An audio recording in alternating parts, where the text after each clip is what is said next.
Alors on va s'intéresser maintenant à la partie navigation dans Novaxel, c'est-à-dire comment vous allez naviguer dans votre arborescence, les différentes possibilités que vous allez avoir à ce niveau-là.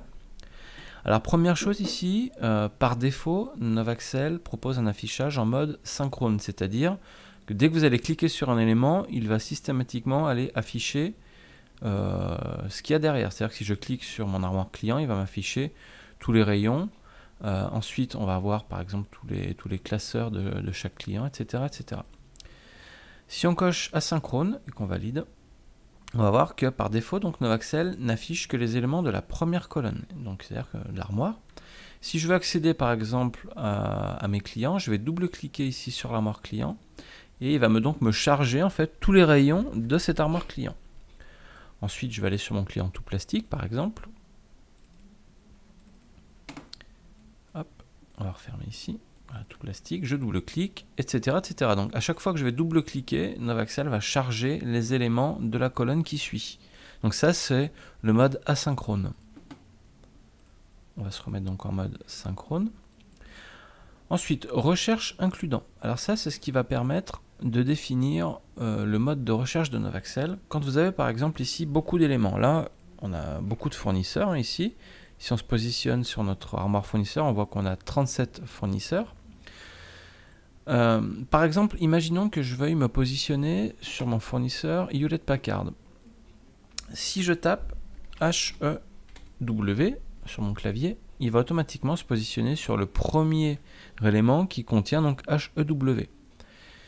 Vu que recherche includant est coché, je vais éventuellement pouvoir taper autre chose que le début du nom de mon fournisseur. Je pourrais taper par exemple PAC et automatiquement il va chercher le premier élément qui contient donc PAC cette fois, non pas qui commence par mais qui contient, et ça c'est lié au fait que cette option recherche includant est activée. Si je la décoche, on va retourner voir ici, si je retape PAC, automatiquement là il va chercher non pas ce qui contient mais ce qui commence par PAC. Donc vu qu'il ne trouve pas d'éléments commençant par PAC, il va se positionner sur celui qui ressemble le plus, c'est-à-dire celui qui commence par un P en l'occurrence.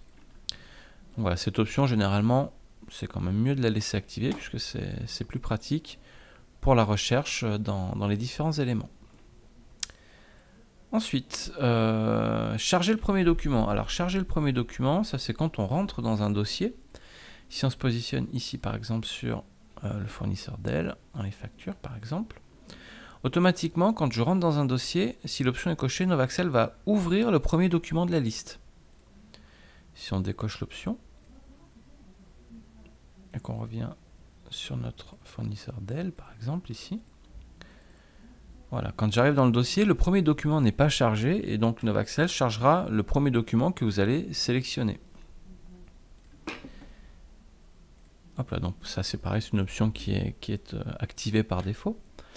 Ensuite, entrée pour charger les documents. Alors si on active cette option, il faudra donc systématiquement double-cliquer en fait sur un document pour l'ouvrir. C'est-à-dire que si je fais un simple clic sur un document, il ne va pas se charger, donc je dois double-cliquer dessus ou utiliser la touche entrée du clavier donc pour ouvrir le document. Un petit peu comme c'est le cas dans Windows, quand on ouvre un fichier, on doit double-cliquer.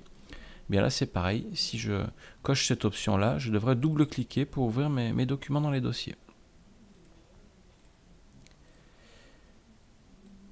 Ensuite on peut également filtrer la saisie, c'est-à-dire qu'on va pouvoir éventuellement faire en sorte de n'afficher que certains éléments. Alors si on reprend l'exemple ici des rayons, je coche donc filtrer la saisie pour les rayons et je valide.